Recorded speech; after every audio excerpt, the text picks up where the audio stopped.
Now do you see why I don't like to mess around with the new aliens? Well, that's a shame, Ben, because with only 5 episodes left, you'll barely have a chance. In the final season of UA, we're introduced to 5 new aliens. Well, I should say only the back half of the season, and even then, they're severely underutilized. This episode shows off a good handful of the new ones. Some get a better chance to shine in Omniverse, while others, their time is almost up. Feels strange that they waited so long to cram in all these new aliens with not enough episodes left to really enjoy them. Ben's refusal to use his new aliens may also be the writer's self-acknowledgement that they're very underutilized. Ben, couldn't one of your new aliens... After what just happened?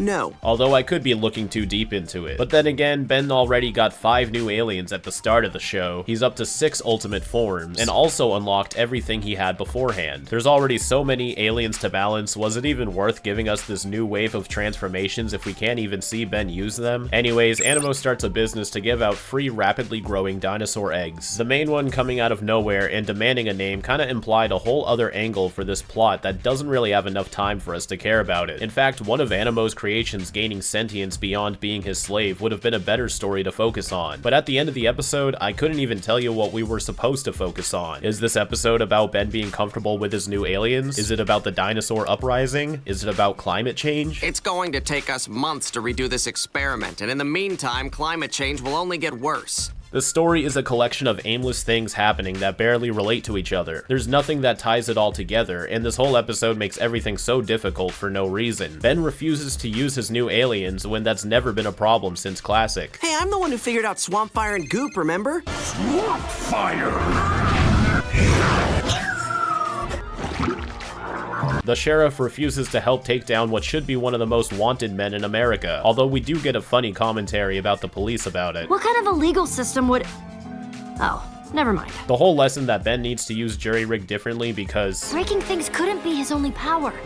It just couldn't. Doesn't make any sense. There's plenty of powerless aliens in the Watch, and those that do have powers that don't make traditional sense. The Omnitrix is for storing sentient DNA, not an exclusive club for powerful beings only. Gwen says this as a way to motivate Ben, but still, it's insipid reasoning. This is another episode where the characters feel very phoned in, or at least the trio does. Animo, however, feels very different from his usual self. Here at Animal Farms, we pamper our hens so that they'll give you only the finest and freshest eggs. The whole commercial branding theme seems way out of Animo's realm of interests. He's crazy, but this is a different flavor of crazy. The policeman does a great job at showing the frustrating blind eye the law always turns, but he's still not an interesting character. I don't mind the joke at the end where Animo's ray gives him super intelligence though. That's pretty clever. Fun fact, the average air missile can go up to Mach 3, and Fast Track outruns the missile. He only fails to stop it because he tripped and crashed. This is still an incredible speed feat, and far faster than Classic Accelerate. One thing that seems to unite even the most opposite sides of the community is how off-putting Jury Rig looks. He also goes from the size of a small child to the size of Kevin's foot in the same scene. In fact, this episode is filled with tons of visual inconsistencies. Something about this episode feels hollow, like all the love that went into the good episodes lately were sucked away from this one. Clockwork's power is awesome though. Projecting the past is one of the most unique abilities in Ben's arsenal currently. Wish it didn't take this long in the game to get him. Not a fan of Animo's dragons though. All of Animo's creations are usually grotesque mutations, where this one just looks like a normal animal. And while Catch a Falling Star gave us a ton of beautiful sets, this one does the opposite, returning us to barren plains and empty buildings. You can go ahead and forget about this episode. And aside from showing off some new aliens, it's got nothing going for it either. There's really not much to say here. If Eye of the Beholder and Mother of All Riddles didn't kill your interest for this season, this one might do you in. It's amazing if you even make it to the finale at this point.